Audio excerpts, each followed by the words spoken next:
When I pressed play on that voicemail, my mother's voice dripped with honey-coated venom. "Hi, sweetie. Just calling about Thanksgiving. We've decided to keep it small this year, just real family. You understand."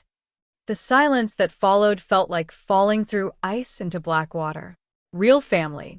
Let me tell you what real family meant after I'd spent $127,000 keeping them afloat. I know that number exactly, because I'm a spreadsheet person. Always have been. Every birthday check, every emergency wire transfer, every paid utility bill, I tracked it all. Not because I wanted something back. Because I thought love could be measured in receipts. My name is Sarah Mitchell.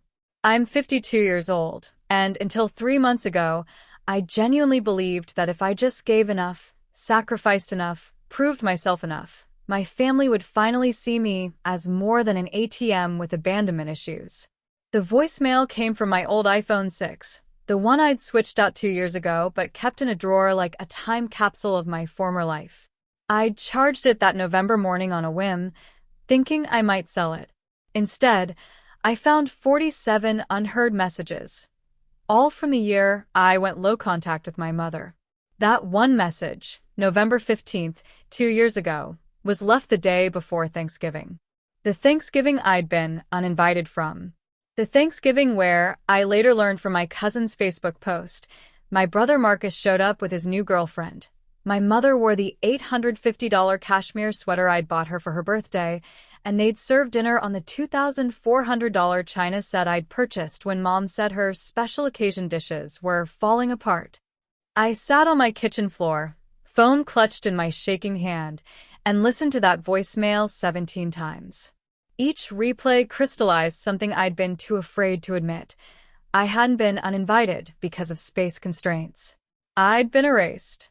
Let me take you back 6 years, to where this really started. Though honestly, it probably started the day I was born, the daughter who came after the golden boy, the child who'd spent her whole life trying to be seen. 6 years ago, my mother called at 11 p.m. on a Tuesday. "Sarah, honey, I hate to ask, but it's an emergency." Her voice cracked just right. She'd always been good at that. "They're shutting off the power tomorrow if I don't pay $340. I don't get my Social Security until Friday." I sent the money within 10 minutes. $340, plus I rounded up to $400 so she'd have grocery money. "You're my angel," she said. "I don't know what I'd do without you." That felt good. That felt like love. 2 weeks later, the car insurance is due, $890, and Marcus was going to help, but he just got laid off. I sent $900. 1 month later, the property tax is overdue, $2,100, and they're threatening to. I sent $2,500. It became a rhythm, a dance where I always knew the steps. Every month, sometimes twice a month, an emergency. A crisis only I could solve. And every time I solved it, every time I clicked confirm transfer, I thought I was buying my way into being essential, being loved. The math is simple, really. Over 6 years. $750 monthly help with bills. $54,000 emergency payments averaging $800 every 6 weeks. $41,600 holiday gifts, birthday money, random expenses. $22,400 the new roof I paid for, $9,000. Total, $127,000. My salary as a high school teacher? $63,000 a year before taxes. I'd spent more than 2 full years of my income on a family that couldn't remember to save me a seat at Thanksgiving. But I didn't know the full extent of it yet. Not until that voicemail sent me digging through my bank statements with the fury of someone who just realized they'd been funding their own invisibility. The pattern was so clear once I looked. Every payment I made to Mom was followed within days by Facebook posts of Marcus's new purchases. New Xbox in January, right after I'd sent $1,200 for urgent dental work. Jet ski in March, 1 week after I'd covered $1,800 in overdue medical bills. Trip to Cancun in July, Exactly 2 weeks after I'd paid off her $2,300 credit card that was about to go to collections. I called my brother that night. My hands were trembling so hard I could barely hold the phone. "Marcus, I need to ask you something." "What's up, sis?" He sounded distracted. I could hear video game sounds in the background. "When mom calls you for money, what do you tell her?" "Money." He laughed. "Mom doesn't call me for money. She knows I'm building my business. I can't spare anything right now." My business. The business was cryptocurrency day trading from his mother's basement. "So you've never sent her money?" "Nah. She's got you for that." "She's got you for that." 5 words that explained everything. "Marcus, I've been sending her money for 6 years. Thousands of dollars. Every month." Silence. Then, "Why would you do that?" "Not that's wrong. Not she shouldn't have asked. Not let me pay you back." "Why would you do that?" "Because she said it was emergencies. Because she said she'd lose the house, the power, everything." "The house is paid off, Sarah. Grandma left it to her free and clear. Has been for 15 years. The room tilted. "What about the property taxes?" "The ones she said."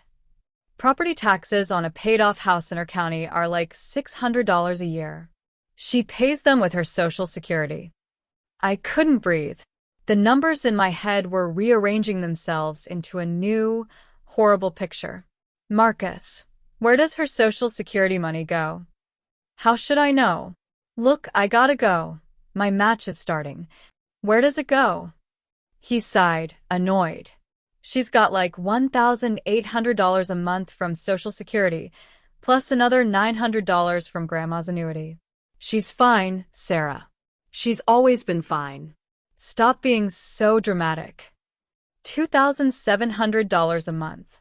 Plus my $750. Plus emergencies. That was $3,450 monthly, minimum, often more. For a woman living alone in a paid-off house in a small town where rent for a nice apartment was $800. Why wasn't I invited to Thanksgiving last year? What? I don't know. Mom said you were busy. I was never asked.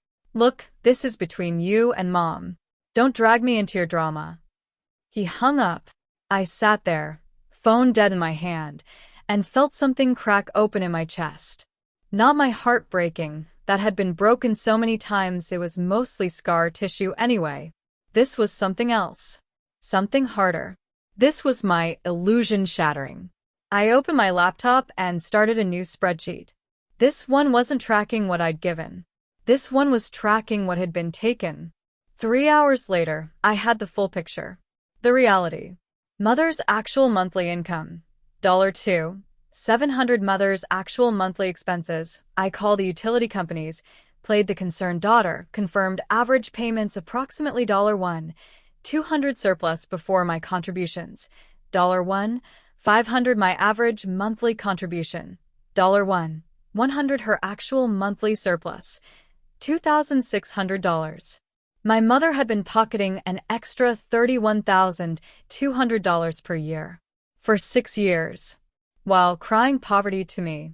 But it got worse. I logged into my email and searched for every receipt, every confirmation number. And I found them. The forwarded reservation emails she'd accidentally sent me. The ones I'd ignored because I was too busy or didn't want to seem nosy. February 2019. Cruise to Alaska. $4,800. September 2019, 2 weeks at a spa resort. $6,200. April 2020, down payment on a timeshare. $12,000. June 2021, Marcus's wedding I wasn't invited to. I'd been told it was courthouse only. Reception venue cost from the photographer's watermarked photos I found on Facebook, $15,000 minimum. She'd been living like a queen on my sacrifice. I made one more call that night. To my cousin Rachel, the only family member who'd ever been straight with me. "Rachel, why wasn't I invited to Marcus's wedding?" Long pause. Sarah, honey, I'm so sorry. I thought you knew. Knew what? Your mom told everyone you'd caused a huge fight about money, that you'd accused her of stealing from you and had threatened to sue her. She said you were having some kind of breakdown, and the doctor said the stress of a wedding might push you over the edge. I hadn't spoken to my mother about money in 6 months at that point. I'd been dutifully sending my payments like clockwork, suffering in silence. I never said any of that. I know. I mean, I suspected, but Sarah, your mom has been telling people you're mentally unstable for about 2 years now. She says you're obsessed with her, that you make everything about money, that you're jealous of Marcus's success. Every wire transfer, every bill I'd paid, every gift I'd given. I'd been buying the rope for my own hanging. Rachel, I need to ask you something, and I need you to be completely honest. Okay. Does anyone in the family actually like me? Or have I just been the bank they're all too polite to refuse? The silence told me everything. Finally, Sarah, I like you. I've always liked you. But the rest of them, they talk about you like you're the problem. Like you're this desperate, clingy person who throws money around to try to buy love. Your mom's been saying it for so long that everyone just believes it. Throws money around to buy love. She'd taken my generosity, my desperate, pathetic, heartbreaking generosity, and weaponized it. Turned it into proof of my unworthiness. I thanked Rachel and hung up. Then I walked to my bathroom, looked at myself in the mirror, and barely recognized the woman staring back. When had I become so small? When had I started believing that my value could be calculated in wire transfers and crisis solutions? When had I decided that being invisible was better than being alone? The woman in the mirror looked tired, defeated, used up. I decided right then she was done. I picked up my phone and opened a new note. At the top, I wrote, "Things I will never do again." The first line came easy. 1. Pay for the privilege of being erased. I was 52 years old, and for the first time in my life, I was about to stop being the family ATM. I was about to become the villain in their story. And honestly, that sounded like freedom. The next morning, I woke up with a clarity that felt almost violent. You know that feeling when you've had a fever for days and it finally breaks? When suddenly the world comes back into focus and you realize how sick you'd been. That's what this was. Except I'd been sick for 6 years. And the infection had a name. Mom. I made coffee, real coffee, the $1.18, a bag stuff I usually told myself was too expensive, and opened my laptop. First stop, my bank's website. I set up alerts for any unusual activity. Then I changed my security questions to answers my mother couldn't possibly know. Favorite teacher? I picked one from a school I'd never mentioned. First pet? I made one up. Then came the hard part. I clicked on scheduled payments and stared at the recurring $750 monthly transfer to her account. My finger hovered over cancel. 6 years of conditioning screamed at me, but what if she really needs it? What if this time it's real? What if she gets hurt and it's your fault? I clicked delete. The confirmation message appeared. Recurring payment canceled. I burst into tears. Not sad tears, the kind of tears that come when you've been holding your breath underwater and finally break the surface. Gasping, desperate, alive tears. My phone rang. I looked at the screen, Mom. It was 7:47 a.m. The money usually transferred at 8 a.m. on the 1st of the month. She'd been watching for it like a hawk. I let it ring. She called again. And again. 12 times before 9 a.m. Then the text started. Honey, I think there's a problem with the bank transfer. Sarah, please call me. I'm worried something's wrong with your account. The electric bill is due today. I'm going to have late fees. Why are you ignoring me? What did I do? You're really going to let your mother sit in the dark? Each message was a tiny fishhook trying to snag my guilt. I'd spent 6 years swimming toward those hooks with my mouth wide open. Not today. I blocked her number. Then I called my bank and asked to speak with a financial advisor. I'd never done that before. It felt too much like admitting I needed help, like admitting I couldn't handle my own money. But the woman on the phone, Teresa, listened to my halting explanation with a gentleness that made me cry again. Ms. Mitchell, I'm scheduling you for tomorrow at 10 a.m. And Sarah? What you're describing is called financial exploitation. It's more common than you think, and it's not your fault. Not your fault. I'd been blaming myself for being stupid, for being weak, for not seeing it sooner. But Teresa said it like it was a fact, like gravity or weather. Something that happened to me, not something I'd done to myself. That afternoon, I did something I hadn't done in 3 years. I called my friend Jennifer. We'd been close once, before I'd gradually isolated myself, too ashamed to admit I was living paycheck to paycheck while my teacher colleagues went on summer vacations and remodeled their kitchens. Sarah, oh my God, I've missed you. Are you okay? The concern in her voice cracked something open. I told her everything. The money, the voicemail, the cancellation. All of it spilled out in a messy, humiliating rush. Jesus Christ, Jennifer breathed when I finished. Sarah, this is abuse. You know that, right? This is financial abuse. It's not abuse. She's my mother. She stole $127,000 from you while telling everyone you were crazy. That's not just abuse, honey. That's evil. Evil felt too strong. But so did Mother when I really thought about it. I have someone I want you to talk to, Jennifer continued. My sister went through something similar with her ex-husband. There's a lawyer who specializes in financial exploitation cases. Diana Reeves. She's tough as nails. I don't want to sue my mother. You don't have to sue. Just talk to her. Knowledge is power, Sarah. I took the number. That evening, I did something else I hadn't done in years. I went to a salon. Not the $30 supercuts where I usually went, but a real salon with white robes and cucumber water and a stylist named Marcus. Yes, same name as my brother, but this Marcus actually cared about my well-being. What are we doing today? He asked, running his fingers through my hair. I looked at myself in the mirror. My hair was long, past my shoulders, the same style I'd had since I was 25. My mother always said long hair was more feminine, more appropriate for a woman my age. Cut it, I said. Short. Like really short. Marcus grinned. Now we're talking. 2 hours later, I had a pixie cut that made me look 10 years younger and feel 20 years lighter.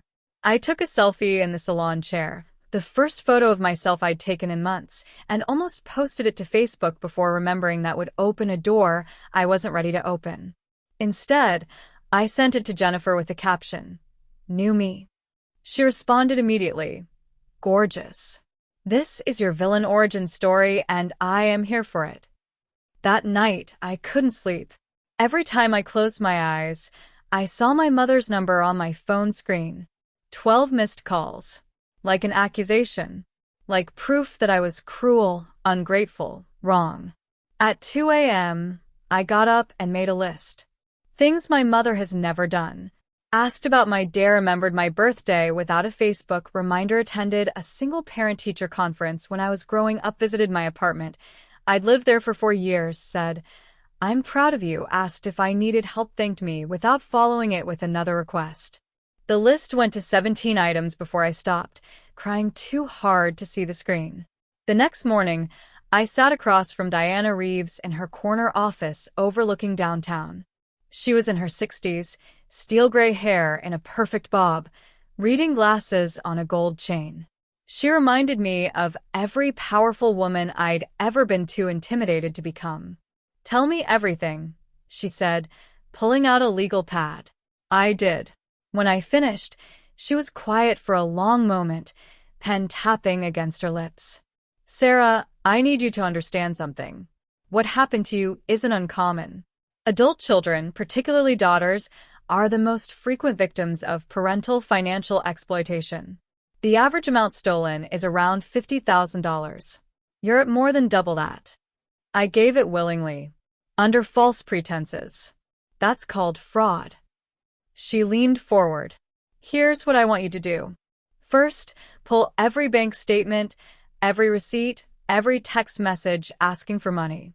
Second, document every lie she told you, the dental work, the roof, the property taxes. Third, write down every instance where she excluded you, badmouthed you, or isolated you from family. Why? I told you I don't want to sue. You're not hearing me. You don't have to sue. But your mother has been building a narrative about you for years. She's been telling people you're unstable, obsessive, mentally ill. If you try to set boundaries, if you try to stop this, she's going to escalate that narrative. She might call your employer. She might file for a restraining order claiming you're harassing her. She might call Adult Protective Services and claim you've been financially abusing her. My blood went cold. She wouldn't. Diana gave me a look that said I was being naive. Sarah, she stole $127,000 from you while painting herself as the victim. What wouldn't she do? I left her office with a retainer agreement I couldn't really afford but signed anyway, and instructions that felt like battle plans. Document everything. Save everything. Trust nothing. As I walked to my car, my phone buzzed. Unknown number. I almost didn't answer, but something made me pick up. Sarah? It was my brother's voice, but different. Harder. What the hell is your problem? Excuse me? Mom is hysterical. She says you've cut her off without warning, blocked her number, and now she can't pay her bills. She's crying so hard she can barely breathe. What did she do to you? The audacity was breathtaking. Marcus, I've been sending her almost $1,000 a month for 6 years. For emergencies that weren't emergencies. For bills that were already paid. She makes $2,700 a month and lives in a paid-off house. She doesn't need my money. She never did. That's not, she wouldn't. She went on a cruise to Alaska in 2019. Did you know that? While I was eating ramen and telling myself I couldn't afford heat above 62 degrees, she was on a cruise ship. With my money. Silence. Marcus, where were you when I needed help? When I was working 2 summer jobs to make ends meet? When I skipped Christmas with friends because I couldn't afford gifts after paying Mom's emergency bills? That's different. You chose to help her. Based on lies. She's our mother, Sarah. You're supposed to help family. And what are you doing to help her, Marcus? More silence. That's what I thought. You know why she doesn't ask you for money? Because you tell her no. And somehow that's fine. But I'm the villain for finally doing the same thing. You're being selfish. And honestly, this just proves what Mom's been saying. You've got issues, Sarah. Real issues. Maybe you should talk to someone. He hung up. I sat in my car in the parking garage and screamed. Just screamed until my throat was raw and my hands were shaking on the steering wheel. Then I drove to the cemetery. My father's grave was on a hill overlooking a pond. He died when I was 23, before any of this started. Sometimes I wondered if that's when it really started, if his death had removed the only person who'd ever seen me as something other than useful. I sat on the grass next to his headstone. Dad, I'm in trouble, I said to the marble. Not the kind you can fix, but the kind where I don't know who I am anymore. I don't know if I ever did. The wind rustled through the trees. A bird called somewhere distant. Mom's been using me. For years. And I let her because I thought that's what love looked like.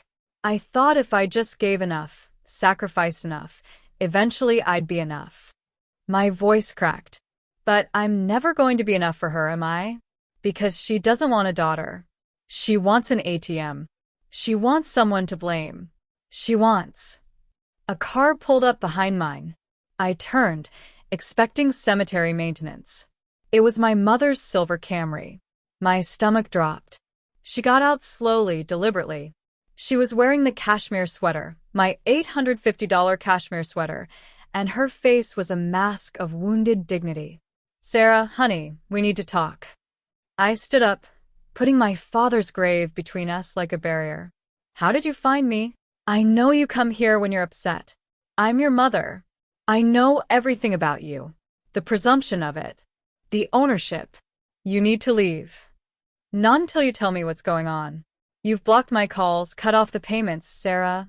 Honey, I'm scared. This isn't like you. Are you having a breakdown? There it was. The narrative Diana had warned me about. I'm not having a breakdown. I'm having a breakthrough. This is about the money, isn't it? She took a step closer.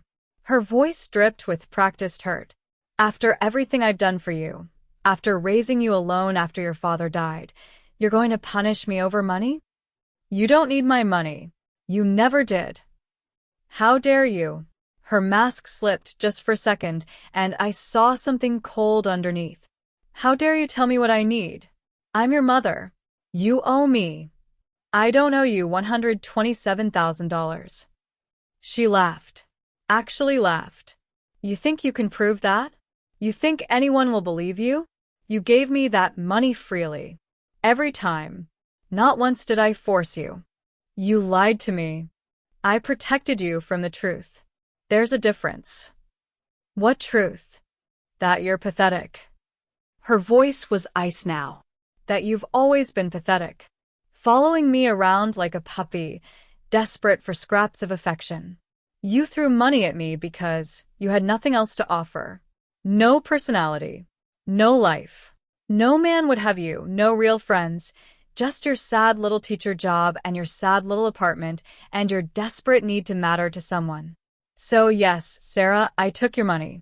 Because what else were you going to do with it? At least I gave your life purpose. Every word was a knife, precise and deliberately placed. And for the first time in my life, they didn't land.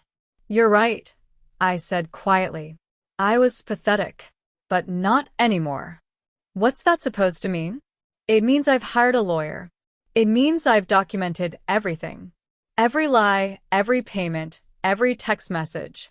It means I know about the cruise, the spa resort, the timeshare, Marcus's wedding. It means I know you make $2,700 a month and live in a paid-off house. It means the emergency is over, Mom. And so are we. Her face went white, then red. You wouldn't dare. I'm not suing you. Yet. But if you contact me again, if you call my work, if you tell anyone else I'm mentally unstable, if you come near me, I will. And Diana Reeves doesn't lose. You ungrateful, selfish little. Leave. Now. She stared at me for a long moment, and I saw her calculate. Saw her realize she'd lost control. You'll regret this, she said finally. When you're old and alone, when you need someone and no one comes, you'll remember this moment. You'll remember that you chose pride over family. I'm choosing self-respect over exploitation. There's a difference. She turned and walked back to her car, spine rigid with fury. As she drove away, I realized I was shaking, not with fear, but with something else. Power. I pulled out my phone and texted Jennifer. I just told my mother off at Dad's grave. Is this what being alive feels like? Her response came immediately. Welcome back to the land of the living, my friend. Now the real work begins. She was right, because 2 days later, I came home to find my apartment door ajar. The door was open maybe 3 inches. Not broken, not forced, just open, like someone had used a key. My hands went numb.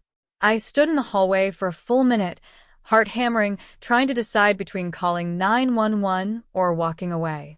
But this was my home, my sanctuary, the one place that was supposed to be mine. I pushed the door open slowly. Hello. Silence. The apartment looked wrong. Not destroyed, not ransacked in the traditional sense. But things were moved. My laptop was on the kitchen counter instead of my desk. Drawers were open. Papers from my file cabinet were stacked on the coffee table, neat, deliberate, organized. Someone had been searching for something. I called Diana immediately, hands shaking so badly I could barely dial. Don't touch anything, she said sharply. Call the police right now. I'm on my way. The police arrived first. Officer Martinez was young, maybe late 20s, with kind eyes that kept flicking between me and the open door. Any sign of forced entry? No. But I changed the locks after. I stopped. How much should I say? After a family situation.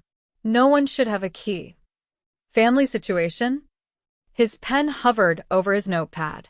Diana arrived before I could answer, striding in with the confidence of someone who'd done this 100 times. Officer, my client is the victim of ongoing financial exploitation and harassment by a family member. This break-in is likely related. We'll need a full report, photographs, and I'd recommend dusting for prints. Martinez's expression shifted from routine to serious. Ma'am, do you know who did this? I looked at Diana. She nodded. My mother. I think it was my mother. What they found was worse than I'd imagined. My financial documents were gone. Bank statements, tax returns, the spreadsheet I'd made tracking all the payments, all of it, carefully removed from my file cabinet. My laptop had been accessed. They could tell from the browser history, which showed someone had logged into my email and bank accounts using my saved passwords. They were looking for something specific, Martinez said, taking photos. This wasn't a robbery. Nothing valuable was taken. TV's still here, jewelry box untouched. This was intelligence gathering. Diana's jaw was tight. Sarah, did you keep any copies of your documentation anywhere else? No. It was all here. Your email? I sent you some attachments. Good. That's good. She pulled out her phone. I'm calling a locksmith right now. We're changing your locks again, and this time we're adding a deadbolt and a security camera. I can't afford. Consider it an investment in your safety. Her tone left no room for argument. That night, I stayed at Jennifer's house. I couldn't sleep. Every creak of her house made me jump, convinced my mother was somehow there, watching, waiting. At 3 a.m., my new phone, the one with the new number only 3 people had, buzzed with a text from an unknown number. Stealing from your own mother. Wait until everyone knows what you really are. I showed Jennifer, who swore so creatively I almost laughed. She's going scorched earth, Jennifer said. Diana was right. She's going to try to destroy you before you can expose her. How did she get this number? Does Marcus have it? I nodded slowly. Of course. My brother, ever the loyal son. The next morning, Diana called me into her office. Her expression was grim. We have a problem. Your mother filed a police report this morning claiming you've been harassing her, making threats, and that she's concerned for her safety. She's requesting a restraining order. The room tilted. That's insane. I haven't contacted her at all. I know. But she's got text messages as evidence. What text messages? I haven't texted her. Diana turned her computer screen toward me. There, in neat screenshots, were text messages from my old number, the one I'd stopped using, to my mother's phone. Threatening messages. Angry messages. Messages demanding money back or else. Messages calling her horrible names. Messages that said things I could never say. That's not me. I didn't send those. I know. She fabricated them somehow. Maybe from Marcus's phone. Maybe using an app that spoofs numbers. Doesn't matter. The hearing is in 3 days. 3 days? Emergency restraining order. She claimed immediate danger. Diana leaned back. Sarah, this is going to get ugly. She's not just trying to keep your money. She's trying to make you the aggressor. If she succeeds, if she gets this restraining order, it goes on your record. You're a teacher. This could affect your job, your reputation, everything. I felt the walls closing in. So what do? We fight. And we fight dirty. Diana's smile was sharp. Because your mother just made a critical mistake. She filed a police report with false evidence. That's a crime. And unlike financial exploitation between family members, which is hard to prove, this leaves a trail. The next 3 days were a blur of preparation. Diana hired a digital forensic expert who confirmed the text messages were sent from a different device than mine. We pulled phone records. We documented my location during the times the messages were allegedly sent using my credit card statements and my school sign-in logs. But Diana wanted more. "We need character witnesses," she said. "People who can testify to your mother's pattern of behavior and your actual character." I thought I'd have no one. But Jennifer made calls. First was my principal, Dr. Helen Okonkwo, who'd worked with me for 8 years. "Sarah Mitchell is one of the most ethical, compassionate educators I've ever supervised," she said in her deposition. "The idea that she would threaten anyone, let alone her own mother, is absurd." Then came 3 of my colleagues who'd noticed my financial stress and isolation over the years. Each one testified to seeing me skip lunch, wear the same clothes repeatedly, decline social invitations because of family obligations I'd never specify. Rachel, my cousin, gave the most damaging testimony against my mother. She brought Facebook messages where my mother had explicitly told her to keep Sarah away from family events and had called me unstable and obsessed. She brought up the wedding exclusion, the Thanksgiving uninvite, the systematic erasure. "My aunt has been poisoning the family against Sarah for years," Rachel said, her voice shaking with anger. "And we all let it happen because it was easier than confronting her." But the witness I didn't expect was Marcus. He showed up at Diana's office the day before the hearing, looking like he hadn't slept. "I need to tell you something," he said, not meeting my eyes. "I waited. Mom asked me to send those texts. From your old number. She said it was a joke, that you'd think it was funny, that it was like old times when we used to prank each other." He looked up finally, and I saw something in his face I'd never seen before. Shame. I didn't know she was going to use them to file a police report. "I swear, Sarah. I didn't know." Diana's expression was glacial. "You helped your mother create false evidence to frame your sister." "I didn't know that's what I was doing." "Ignorance isn't innocence, Mr. Mitchell." I know that now." He turned to me. "Sarah, I've been going through Mom's finances. Since you stopped sending money, she's been asking me for help. Constant help. And when I started tracking it like you did," he pulled out his phone and showed me a spreadsheet. "She's been lying to me too. For years. Different lies, but still lies. The business she helped me start? She said it was $10,000 of her own money. It was your money. The down payment on my car? Your money. My wedding? Your money." I stared at him. "You knew about the wedding?" "Not about it being your money. She told me she'd saved it. She told me you couldn't come because you were having a mental health crisis." I believed her, Sarah.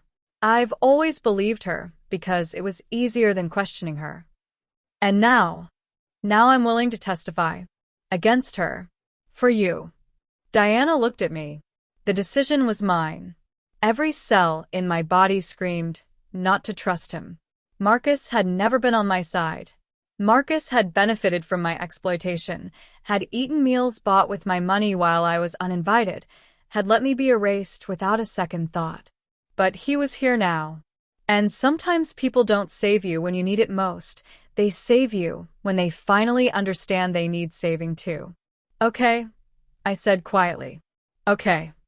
The hearing was held in a small courtroom that smelled like floor polish and old paper. My mother sat on one side with her lawyer, a local guy named Peterson who specialized in family law. She was wearing a beige cardigan and pearls, looking every inch the fragile, frightened elderly woman. I sat with Diana, wearing the only suit I owned, my new pixie cut making me feel both exposed and powerful. Judge Anderson was a black woman in her 50s with reading glasses and an expression that suggested she'd seen every kind of family nonsense imaginable. "This is a hearing for an emergency restraining order," she said. "Ms. Barbara Mitchell, you're claiming your daughter has been threatening you?" My mother dabbed at her eyes with a tissue. "Yes, Your Honor. I don't know what happened to her. She's always been a loving daughter, But recently she's become obsessed with money, accusing me of terrible things, sending horrible messages. Let's see these messages. Peterson submitted the screenshots. Judge Anderson studied them, her expression neutral. Ms. Sarah Mitchell, did you send these? I stood.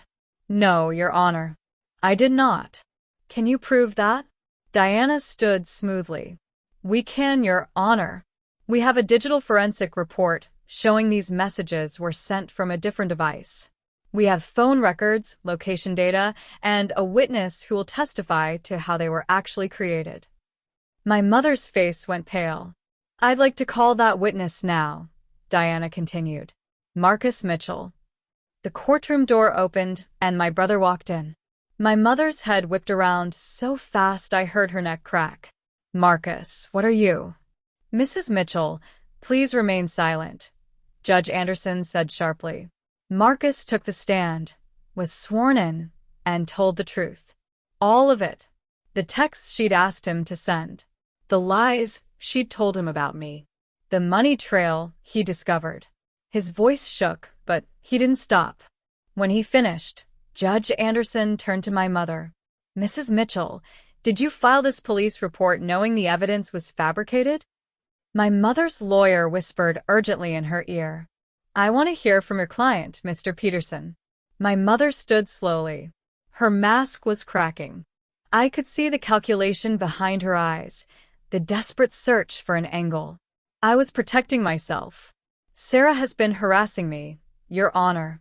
Just because she's erased the messages from her end doesn't mean. Ms. Reeves, I'd like to see your evidence now. Diana submitted everything. The bank records, the pattern of payments, the cruise bookings, the documented lies about emergencies, Rachel's Facebook messages, the testimony from my colleagues, the forensic report on the texts. It took Judge Anderson 20 minutes to review it all. The courtroom was silent except for the rustle of paper. Finally, she looked up. Mrs. Mitchell, I'm denying your request for a restraining order. Furthermore, I'm referring this case to the district attorney's office for investigation of filing a false police report. You knowingly submitted fabricated evidence to this court, which is perjury. My mother's face went from pale to red. This is ridiculous. She's turned my own son against me. Mrs. Mitchell, I suggest you stop talking. Judge Anderson's voice was steel. Ms. Sarah Mitchell, would you like to file for a restraining order against your mother? Diana looked at me. The power was in my hands now. Yes, Your Honor. Granted. Barbara Mitchell, you are to have no contact with your daughter. No calls, no texts, no emails, no third-party communication. You are to stay at least 500 feet away from her home, her workplace, and her vehicle. This order is effective immediately and will remain in place for 1 year, at which time we will review. Do you understand? My mother opened her mouth, but Peterson grabbed her arm. She understands, Your Honor. Good. We're adjourned. The gavel came down. I sat there, unable to move. Diana's hand on my shoulder was the only thing that felt real. You did it, she said softly. You won. But winning felt strange. Hollow. Not triumphant, just done. As we walked out of the courtroom, Marcus caught up with me in the hallway. Sarah, Thank you, I said, for testifying. That took courage. It was the least I could do. And it wasn't enough. It'll never be enough. His eyes were red. I benefited from what she did to you. I knew something was wrong, and I didn't ask questions because it was easier not to. I'm complicit. And I'm sorry. What are you going to do now? I'm moving out of her house, getting my own place, and I'm going to therapy because clearly I need it. He laughed bitterly. She called me last night, told me if I testified I'd be dead to her. Just like you. And you came anyway. Yeah. I guess I'm finally choosing the right side. He paused. I know you probably can't forgive me. I don't deserve forgiveness. But maybe someday we could, I don't know, get coffee? Start over? I looked at my brother, really looked at him, and saw someone who'd also been shaped by our mother's manipulation. Different tools, different results, but the same hands molding us into what she needed. Maybe, I said. Someday. But not yet. He nodded. Fair enough. As I walked to Diana's car, I felt my phone buzz. A text from an unknown number. You haven't won. You've just destroyed your family. I hope you're happy, you selfish bitch. You'll die alone. I showed it to Diana, without emotion. Forward it to me, she said. That's a violation of the restraining order. She just bought herself another court date. I forwarded it. Then I blocked the number. Diana, when does this end? When she realizes you're not coming back. When she understands you're not a resource to exploit anymore. She unlocked her car. Could be weeks. Could be months. But it will end, Sarah. Bullies always move on when their victims stop bleeding. That night, Jennifer threw me a "you survived your narcissistic mother" party. Just the two of us, pizza, wine, and bad reality TV. How do you feel? She asked during a commercial break. I don't know. Relieved? Sad? Angry? All of it. That's normal. You just excommunicated your mother. That's not nothing. She's going to tell everyone I'm a monster. Let her. The people who matter know the truth. The people who don't? They were never really yours anyway. I thought about that. About how much of my life I'd spent trying to be enough for people who were never going to see me. How much money, time, energy, and soul I'd poured into a family that valued me only for what I could provide. I'm 52 years old, I said quietly. I'm starting over at 52. No, Jennifer said firmly. You're starting over at 52. You've got wisdom now. Boundaries. Self-respect. Some people never find those things. You're not starting from scratch, Sarah. You're starting from experience. My phone buzzed. Another unknown number. I almost didn't look, but it was Rachel. I'm so proud of you. Standing up to her in court today, you're the bravest person I know. I'm here if you need anything. Love you, cousin. Then a message from Dr. Okonkwo. Heard about the hearing from Diana. You're a warrior, Sarah. See you Monday. Coffee's on me. Then from Marcus. I told Mom I'm done. Blocked her number. Feel terrible and free at the same time. Is that normal? Sorry to text. Just wanted you to know. One by one, messages came in. Not from everyone. Not from the family members who'd benefited from staying silent, but from the people who mattered. Maybe I wasn't alone after all. Maybe I'd never been alone. I'd just been looking for family in the wrong place. 3 months later, I was sitting in my classroom after school, grading essays, when Diana called. The DA dropped the charges, she said without preamble. My stomach sank. What? Not enough evidence to prosecute beyond reasonable doubt.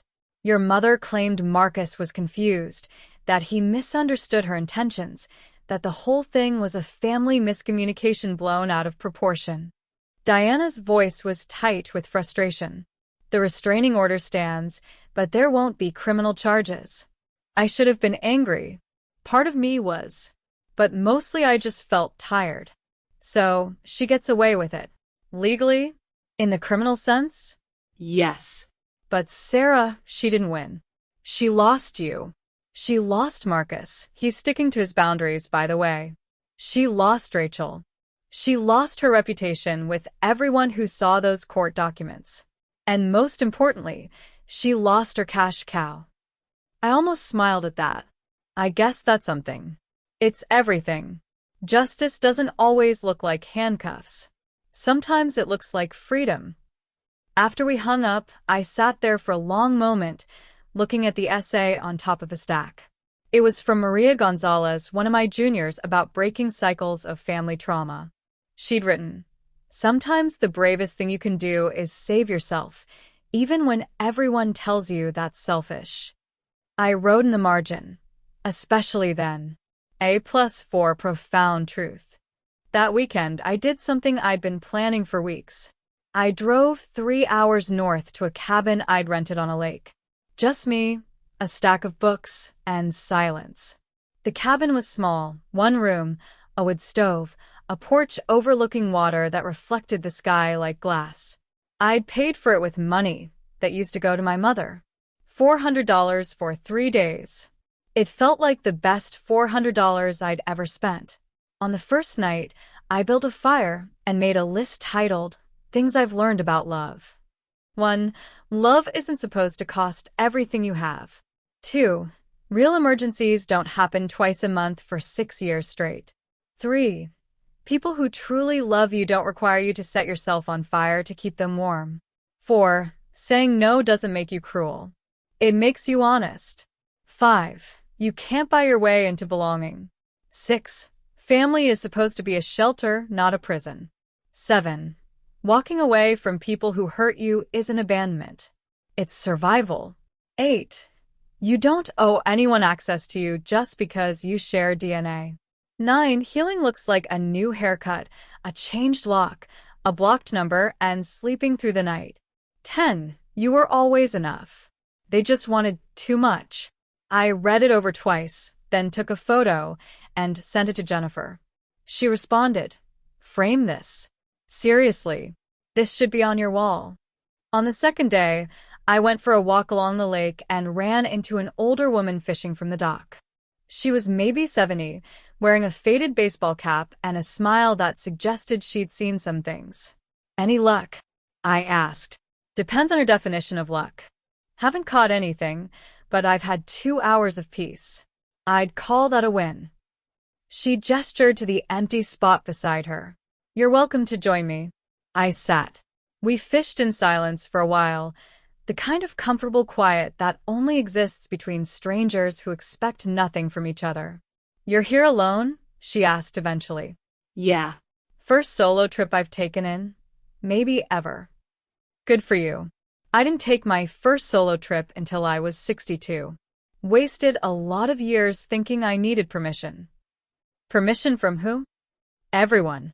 Husband, kids, friends, myself." She reeled in her line and cast again.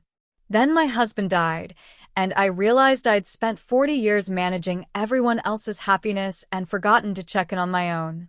Took me 2 years of therapy to understand that wasn't noble. It was just sad." I felt tears prick my eyes. I spent 6 years giving my mother money I couldn't afford. She didn't need it. She just wanted it. And I gave it because I thought that's what love looked like. The woman nodded slowly. "Let me guess. She told you that you owed her? That family takes care of family? That you were selfish if you said no?" "How did you know?" "Because that's what they always say. The people who take and take and take, they're really good at convincing you that's what you're supposed to give." She looked at me directly. "But here's the thing about vessels, honey. You can't pour from an empty cup. And you can't fill someone else's cup by draining your own. That's not generosity. That's self-destruction." "I feel guilty," I admitted. "She's my mother. She's alone now. And part of me still wants to fix it, to make it okay, to go back and try harder." "Of course you do. Because you're a good person. But good people don't exist to be consumed by bad ones." She set down her fishing rod. "My daughter told me something once that stuck with me. She said, 'Mom, you taught me to light myself on fire to keep everyone else warm. Now I'm teaching you that it's okay to be warm too.' Best thing she ever said to me." "What did you do?" "I went to therapy. I set boundaries. I lost some people who couldn't handle the new version of me. And you know what? I don't miss them. Because the people I lost weren't loving me anyway. They were using me. There's a difference." We fished until sunset. She never told me her name, and I never told her mine. But when we parted ways, she hugged me. A real hug, the kind that says, "I see you, and you're going to be okay." On the third day, my last day at the cabin, I woke up early and watched the sunrise over the water. The sky went from black to purple to pink to gold, and I thought about transformations. about how nothing stays dark forever. My phone had been off for 2 days. I turned it on to find 17 messages. 3 were from Marcus, checking in, sharing articles about family estrangement and healing. We'd been texting occasionally, Carefully. building something new that didn't look like the old broken thing. 2 were from Rachel, sending memes and updates about her life.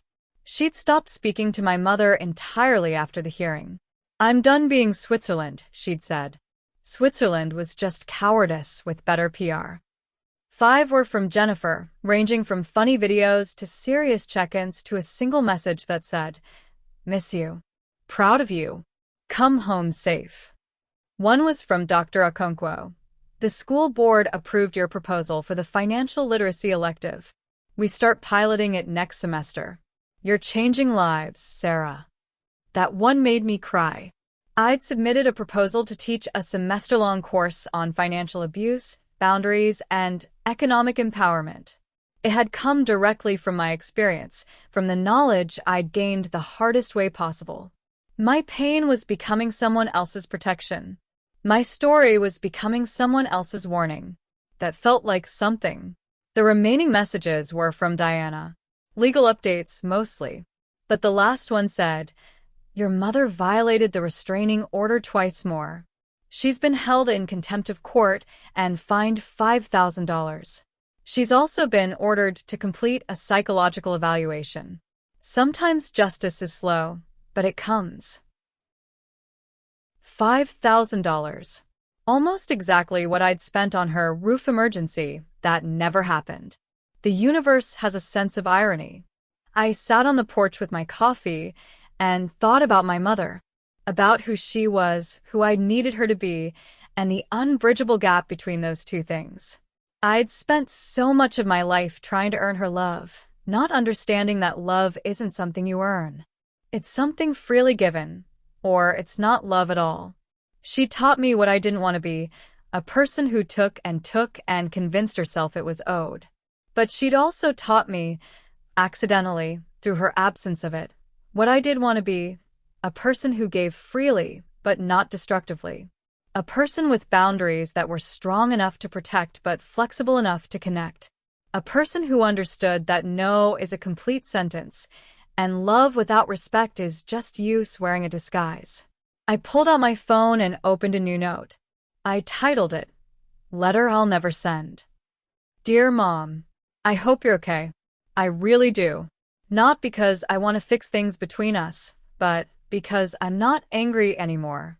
Anger would mean I still believed you could change, that there was some magic combination of words that would make you see me. But I don't believe that anymore. You raised me to believe that love was transactional, that I had to earn my place, that being enough meant giving everything. And I learned that lesson so well that I nearly disappeared. But here's what you didn't teach me, what I had to learn on my own. I was always enough. Not because of what I gave, but because of who I am. I'm kind. I'm generous. I'm loyal. I'm resilient. These aren't flaws to be exploited. They're strengths to be honored. You looked at my open heart and saw an open wallet. You looked at my love and saw weakness. You looked at my daughter and saw a resource. I don't hate you for that. I pity you, because in your desperate need to take, you lost the one person who would have given you the world if you'd only asked honestly.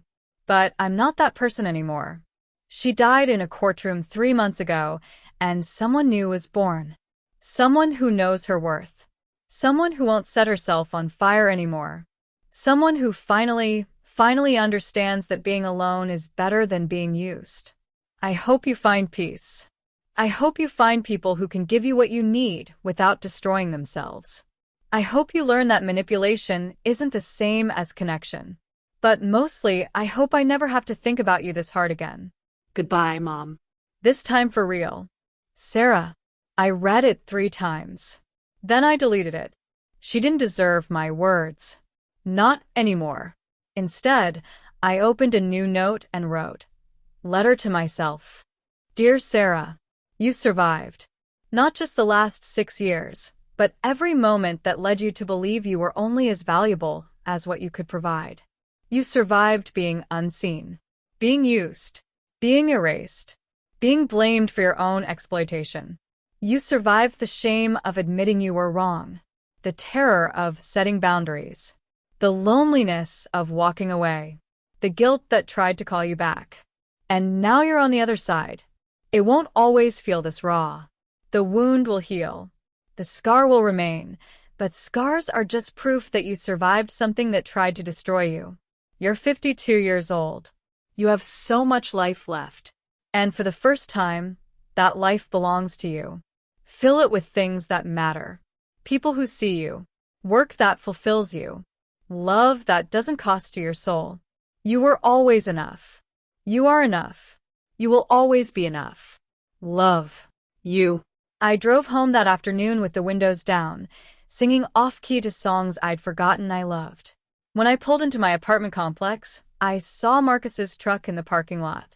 He was sitting on my doorstep, holding 2 cups of coffee. "I hope this is okay," he said as I approached. "I know we're taking it slow, but it's been a rough week, and I thought maybe—" "It's okay," I said, sitting beside him. "What happened?" "Mom showed up at my apartment. Violated the restraining order against me, too. I called the police. They arrested her. She spent the night in jail." His voice cracked. "And I feel terrible about it, Sarah. She's my mom and I—" "You did the right thing." "Then why does it feel so awful?" "Because you're grieving. Not the mother she is, but the mother you needed her to be." I took the coffee he offered. "It hurts because you're a good person. But Marcus, good people aren't required to destroy themselves for bad ones. Not even when they're family." We sat there for a long time, 2 siblings who'd been pitted against each other for years, finally on the same side. "I'm selling the house," he said eventually. "The one Mom gave me the down payment for. With your money. I'm selling it, and I'm going to pay you back. Every penny." "Marcus, you don't have to." "Yeah, I do. Not because you're asking, but because I need to. I need to know I can be better than what she made me. Please let me try." I looked at my brother and saw something I'd never seen before. Genuine remorse. Genuine effort. Genuine change. "Okay," I said. "Okay." 6 months after that voicemail, I stood in front of 30 high school seniors teaching the first day of my financial literacy elective. "This class isn't just about budgets and interest rates," I told them. "It's about power. Economic power, personal power, the power to say no. Some of you will have family members who ask you for money. Some of you already do. And you need to understand something. Helping someone you love is beautiful. Being exploited by someone you love is tragedy. And the difference between the two is boundaries." A girl in the front row, Ashley Rodriguez, raised her hand. "How do you know the difference?" I smiled. "That's what we're going to spend the next 18 weeks figuring out." After class, Ashley lingered. "Ms. Mitchell, can I ask you something personal?" Sure. "Have you ever been? Did someone ever?" She struggled for words. "My mom keeps asking me for money from my work-study job, and I want to help her, but I can barely afford groceries. And she makes me feel like I'm selfish if I say no." My heart broke and swelled at the same time. "Ashley, come to my office. Let's talk." We talked for an hour. I shared my story, not all of it, but enough. I showed her how to track expenses, how to set boundaries, how to love someone without destroying yourself in the process. When she left, she was crying, but they were good tears. Relief tears. The tears of someone who'd just been given permission to save themselves. This, I thought, is what I survived for. Not just to escape, but to help others escape, too. That night, I had dinner with Jennifer at our favorite Thai restaurant. "You look different," she said, studying me over her pad thai. "Different how?" "Lighter. Like you used to carry something heavy and finally put it down." I did. I smiled. I put down the idea that I could love someone into loving me back. That's a heavy thing to carry. "So, what are you going to do now? With all this freedom?" I'm going to live. Actually live. Not just survive. What does that look like? I thought about it. It looks like saying yes to things I want and no to things I don't. It looks like saving money for me instead of for emergencies that aren't mine. It looks like dating again, maybe. Traveling. Taking up hobbies. Making friends. All the normal things people do when they're not in survival mode. Sounds revolutionary. For me, it is. We clinked our wine glasses together, and I felt something I hadn't felt in years. Hope. Not hope that things would go back to how they were. Not hope that my mother would change, that my family would apologize, that I'd be welcomed back. Hope that forward was better than backward. Hope that the best part of my life was still ahead of me. Hope that I was enough, all by myself, exactly as I was. 2 years later, I got a letter. Not from my mother. She'd honored the restraining order after her arrest, vanishing from my life as completely as if she'd never existed. The letter was from Marcus. Sarah, I just made the final payment. $127,000, with interest. Every penny accounted for. Checks enclosed. I know money doesn't fix what happened, but I needed you to know that I see it now. I see what she did. I see what I let happen. I see who you are. You're the strongest person I know. And I'm grateful that after everything, you're still my sister. Love. Marcus. The check was for $143,000. He'd calculated interest. I stared at it for a long time. Then I did something I wouldn't have been able to do 2 years ago. I deposited half and donated half to a domestic violence shelter that specialized in financial abuse. Because I didn't need all of it anymore. I needed enough. And I finally understood the difference. My name is Sarah Mitchell. I'm 54 years old, and I have finally learned that self-worth cannot be purchased, and boundaries are the highest form of self-love. I learned that family isn't about blood. It's about who shows up when you're at your lowest and helps you stand back up. I learned that saying no is sometimes the most loving thing you can do for yourself and for the people trying to use you. I learned that you can survive losing the people you thought you needed most and discover you never really had them to begin with. I learned that justice doesn't always look like victory. Sometimes it just looks like peace. And I learned that at 52, 54, 62, or 92, it's never too late to choose yourself. So here's my question for you. If someone in your life makes you feel like love is something you have to earn, like your value is measured in what you provide, like saying no makes you a villain, what are you going to do about it? Because I promise you this, the life waiting on the other side of that boundary is worth every uncomfortable conversation, every lost relationship, every moment of guilt. You deserve to be warm too. Thank you for listening to my story. If it resonated with you, if you've been where I was, or if you know someone who is, please share this. Please comment. Please let me know I'm not alone in this. And please remember, you are always enough. If you have lived through something similar and want to share your story with the world, you can email it to voicesofwomenstories@gmail.com. Your identity will always remain private.